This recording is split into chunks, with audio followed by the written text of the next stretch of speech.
real quick stuff. The injury updates with Chicharito, Vasquez, and then availability of Sebastian Lletget and the guys who are coming back. Jonathan Dos Santos and Efrain Alvarez. Javier will be questionable, and Victor questionable too. Victor had a minor issue that was kind of IT band-ish. I don't know if it was IT band or somewhere hamstring IT band, very, very minor. So it's going to be, he's kind of day to day. We'll see how he responds tomorrow. We'll give him a little bit to do tomorrow and see how he feels and how he's responding on that. Javier, same thing. It's just it's a return to play and how much he's progressing. It's, he's probably a little more doubtful, I would say, just because again it's about how much we can accomplish on the field as we move forward. Everybody else is good. The guys are returning today, so we'll kind of take inventory on them, between today and tomorrow. And see what kind of role that they can play going into Wednesday.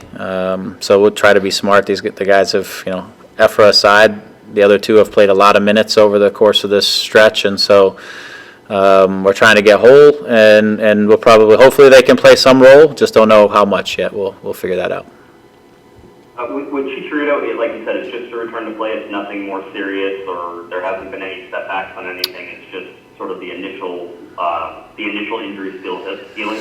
Yeah, we had a follow-up again as we took some steps forward with him. We had a follow-up. We started to see what they would say a little bit of an edema coming back into the area as he started to go. So we shut him down for a couple more days, and then he'll start that process again, which he's undergoing. So there was I guess you would call that a setback. There was a pause in the kind of the return to action, if you will. So we're kind of recalibrating now and moving forward. But he's starting to do some of that work again that he was doing before. We'll just have to see if we can keep pressing on. Thanks, Greg. Mm-hmm. Thank you, Josh. We'll go with Nikki K next. Nikki, go ahead.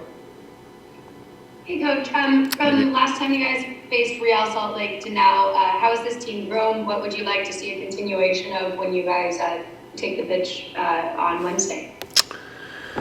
Yeah, the first time we played them there, we got off to a really poor start in terms of we made a couple few mistakes, and got punished for them early on. And so our start has to be better. The other night, our start was not great at all. So, a few things within that we've got to get better.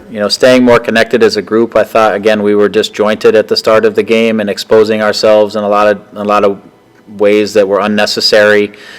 We're starting to step out and press at bad times, and sometimes we just need to stay together as a group because we're not cohesive in our step outs, and we're just giving away spaces in between us.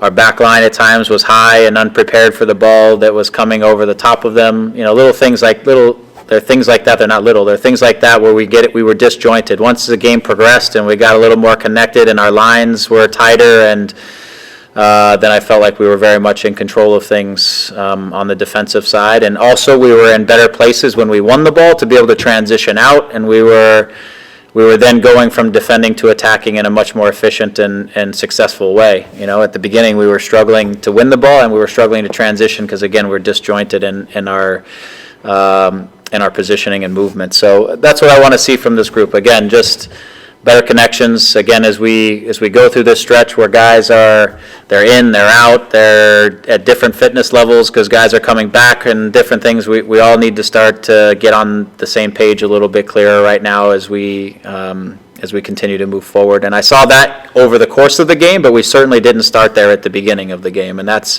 we've got to be able to put that together for 90 minutes to have a good, solid performance.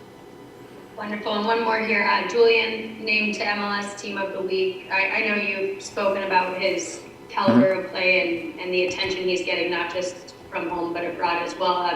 What can you say especially about what he did on Friday night and the strides he's been making this season? Yeah, again, I think, Jules, his physical capacity is through the roof. His capacity to get up and down the line, to attack, to defend. His recovery speed is amazing. Those are all things that that are evident, and they're easy to see because they're on display all the time. This game he did a better job in the final action of getting deeper, getting to the end line, getting closer to the end line in his crossing situations, which gave him better options when he got to the crosses, which I liked. That's an addition. Sometimes, he'll look to, I think, to cross too early, which doesn't give him a great target, and it doesn't give us a great opportunity to get unmarked or to give him good targets in the box. He played for the extra 5, 10, 15 yards in this game, which I thought was outstanding, and why he came away with 2 assists. As I said with Jules and his learning curve, it's attention to detail through all of the moments in the game, positionally, resting in good spots, being in areas where he's connected to the group, things like that, where we're continuing to build. When he gets those things, then the sky's the limit for him. But I think right now, those are it's attention to detail on little things that seem little, but actually become big over the course of 90 minutes that, as he continues to grow, which is that our area of opportunity with him, then he's going to be outstanding. Thank you, Nikki. We'll go with Andy Diosa with Yahoo. Andy, go ahead. Hey, Greg, how's it going? All right, thanks. Greg, obviously through injuries and obviously international break and whatnot, you guys haven't been able to be at 100, I want to say maybe this whole season. What have you learned perhaps, or what have you seen from the team in this stretch that you've had these guys out in the international break and the stretch of games that obviously Javier has been out and the goals have been lacking, but besides that, what have you learned from the resiliency of this team through the stretch? Yeah, the group is, what we've said all year. There's real character in the group, a willingness to work, a willingness to compete. Their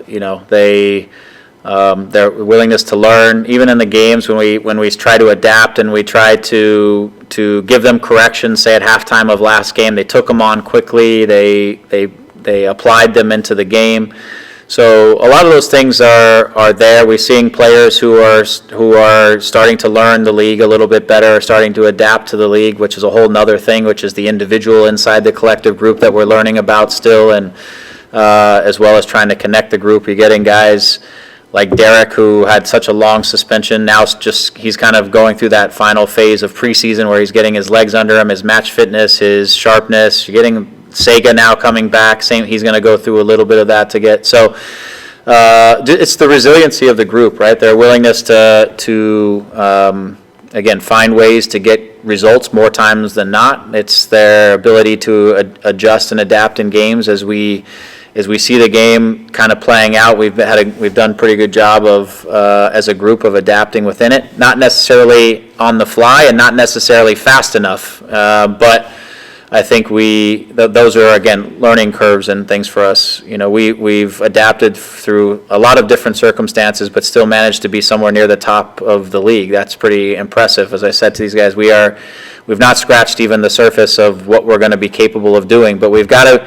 get out of the mindset of being good enough and get to the mindset of being great, being the best possible version of what we're capable of doing, which is a whole nother step that we still have to take as a group, and that's attention to detail, and that's better connections, and that's sharper movements and quicker passing, and it's better defending, reading moments sooner. It's all these things that now, as a collective unit, as we can start to get whole and stabilize, that we can get better at. And for me, there's just such a huge area of growth there for us in this group as we work through this second half of the season, and that's exciting for this group, really exciting. Thank you, Andy. We have one more from Larry Morgan. Larry, go ahead. Hi, Coach. Excuse me. Thanks for taking our questions as always. No problem. This is sort of a follow-up to that question. When you take into account all the injuries, especially on the back line, absences for suspensions, maybe players lost to international duties, how would you assess the overall progress of this team? Is it about where you thought it would be when you take into account all those other factors, or maybe a little bit behind, or just about where you thought it might be? Well, I think we are ahead of where I thought we were going to be in terms of standings and points and things like that. Our guys, we did some goal setting at the beginning of the year, and I'll tell you, we're 3 points away with one game from the point total that they wanted to have at the middle of the season. And when they set that, I was like, that's ambitious, right? This is a group that's still coming together, and at the time I didn't even know the name of some of the players that were going to be here. And so I'll tell you that, like I said, if they're 3 points away from matching the goal that they wanted to have at mid-season. So I'm pleased with it. In terms of where are we, collectively, I still, as I said before, I think we're still scratching the surface of what our performance level can be and what our overall level as a group can be, and our depth, and how we can work through the game with bringing more guys on as we again get whole. We're going to be starting to bring guys on off the bench who are for sure starters, capable of being starters, and so I'm excited. I think again we've done some grinding through the first half of the season for sure. The character of this group has really has shown through. The next half of the season needs to be a little bit more about, again, the quality and the connection of our performances for 90 minutes instead of little stretches. It's going to be about that side of things. We've tried to stay focused on the performance and not just the results in the beginning, but I think we have a real opportunity and a real exciting, I think, level that we can get to if we can keep moving forward here over the next half of the season, if you will. Have you watched any of Ted Lasso yet? Gosh, I haven't. I saw the first 2 episodes of the second season now, which some really funny stuff. I have to give the writers a lot of credit. There is some soccer humor in there that I don't know if you guys will get it, but I'm not sure if all of the people who watch it understand some of the soccer humor. It's really clever writing and a good show. I do really want to watch it. I just haven't paid for the Apple TV thing that I need to do it, and then sat down and do it. I just keep watching games, and now I got the Olympics and everything. I've just been so sports oriented, but I do really, really want to watch it, and I intend to. And I'll put a deadline on myself. By August, I will have finished all of it, I assure you. That's my promise. So by end of August, we're talking about Ted Lasso. So. Thanks. All right, guys. I appreciate it, and everyone. See you. Bye-bye. Monday. Hi, Nikki. Just wanted to ask you about the dedication this team had in terms of their goals and the losses the franchise has or the club has felt over the past week. What does that say about this locker room? You have Ryan holding up a jersey after he scores, and he's new to the Galaxy, but it seems like you guys have all become pretty close and feeling for each other pretty quickly. Yeah, we've got a very close bond. Like I've said before, there are no egos in the changing room. It's one of the best change rooms or the locker rooms that I've been in for sure. So everyone's very close. And yeah, we had a difficult week away. 2 games at altitude, and then a 3rd game in a week at Dallas, which was like playing in an oven. So it was difficult. Always things to improve for sure, because the games didn't go how we wanted them to. And then off the back of that week and those 3 games to then start the Portland game like we did, which was difficult, and we hung in there. We managed to get 2 goals and then kind of reset at half time and took the game away from them, and that's just an example of the character, I think, that and the resilience that we've shown all season. We've come from behind several times. We've got results sometimes when we've been backs against the wall early in the season, and we were playing with new players, especially in the first 10 games of the season, to pick up as many results as we did with the group that we had, and new guys coming into a new league and stuff. I think anyway, it shows good character. And in terms of from the last time you played Real Salt Lake, that draw it felt almost like you're leaving with more than 1 point. It was a hard fought one. Do you feel like this team has taken strides in terms of it shouldn't be such a closely contested battle this time around? No, I think it will be closely contested. I feel like they were a strong team. They started really quickly. They started really well. They were at home, and they they scored an early goal, and then we kind of got on top, and they scored against a run of play a second one. And then a great goal from Vic kind of got us back into the game before half time, and really second half I thought we were the better team, and could have easily won the game. So, when I look at the whole of the Western Conference, to be honest, there's strong teams throughout. Vancouver and Dallas are getting results away at tough places. You saw Seattle and Kansas both lose at home. Just shows how strong this conference is, to be honest. And you think, some people might think, oh, we're going to Vancouver or we're going to Dallas, it's an easy 3 points. Well, it's not. Those guys can play great football, and especially because they're used to their conditions at their home. It's very difficult. So, I mean, yeah, it's a difficult one. I think because we had good results against them maybe before, where we played Dallas at home and then Vancouver we won, people just thought we would win again, and that's just not how it works. So, yeah, it will be a tough game for sure on Wednesday. Well said. Thanks so much. See you on Wednesday. Thanks. Thank you, Nikki. We'll go with Josh Gessman next. Josh, go ahead. Hey, Jonathan, thanks for Hi, taking Josh. the time. Greg was just talking a little bit about how he says he thinks you guys haven't even scratched the surface yet on what this team is capable of doing. He thinks that he also mentioned sort of that you guys set this goal for how many points you wanted at the midpoint of the season, and you guys are within 3 points of that right now, and he thought that was ambitious. One, is this an ambitious team, and can you see what Greg sees? Are you guys haven't really scratched the surface of what you're capable of? Yeah, I mean, in terms of the goal that we set, that's true. The night before the Miami game, when we set it, I mean, I was kind of thinking, like that's a big goal for a brand new team, and to think that we're one win away from that is encouraging. But yeah, I think he's right. We haven't scratched the surface. With the ball, we kind of play how he wants to play in patches of games. I feel we never do it for like a whole 90 minutes, and then defensively we're conceding too many at the moment for a variety of different reasons. So if we even just tighten up defensively, a little bit, and we get a bit more rhythm with the ball and not giving it away so much, then our potential is huge, I think.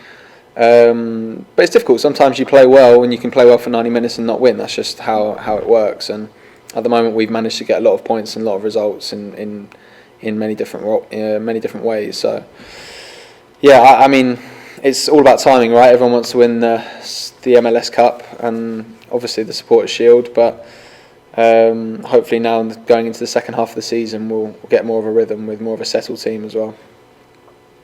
Thanks, Jonathan. Thank you, Josh. We'll go with Larry Morgan next. Larry, go ahead.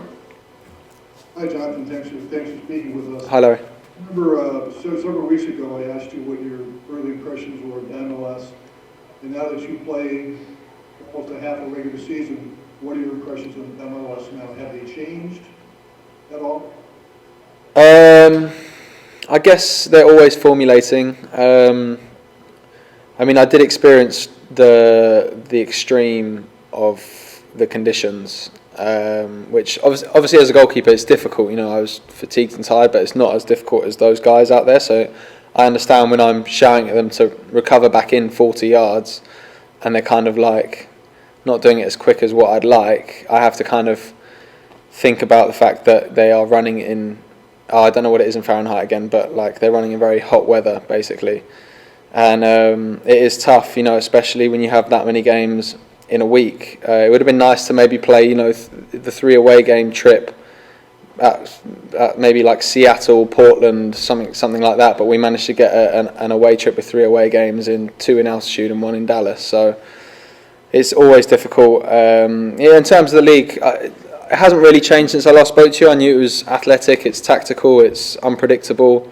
I feel maybe actually the level of our conference and the kind of the teams that are in maybe the bottom 5, 6 now, their level is actually quite strong. Maybe that would be the difference since I last spoke to you. One last question. I asked Greg if he's watched any of Ted Lasso. Have you watched any of that show? No, I mean I've watched the first 2 episodes, but I haven't.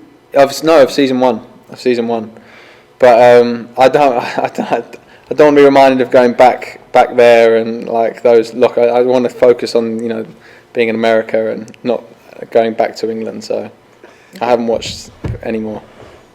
Okay, thank you. Thank you, Larry. We'll go with Gio Garcia next. Gio, go ahead. Hey, Jonathan, good to Hi, see Gio. you. I wanted to ask, obviously, there's a lot of different, changes because of substitution and injuries, obviously, especially in the back line. Do those conversations change depending who's a center back or who's playing back there with you or in the midfield? Yeah, I mean, that changes. It does change a lot. I mean, the profiles of defenders are different. Nick likes to step in. Derek's left-footed. And you have Sega, who's hugely athletic. Then you've got Ryan, who's loves to get on the ball, is defensively solid. Or you can play in there with Adam, who likes to get forward a little bit more. And the profile's always changing, and the shape has been changing as well. I find it difficult, it isn't easy when you haven't got a settled back four or back five for sure, but at the same time you don't want to use that as an excuse. Everyone when they come in has to do well, and we have to make sure that we tighten up defensively. And by the way, it's not just the back four and the defensive midfield, it's all 11 guys. I think in the last game we just had a meeting in there about some things in the last game where we were just stretched out too far as a team, from the forward guys. So if the press isn't right at the front, then that kind of exposes us at the back, and we have to make difficult decisions. So it really is, everyone offensively and defensively has jobs. It's our responsibility to start up attacks to give the forward players more space and more kind of overloads going forward so they can score more goals. And if I just kick it long every time, then that's not going to suit Sam, Kevin, Vic, these creative guys. So we both have responsibility to each other for those guys to help us defend and for us to help those guys to score goals.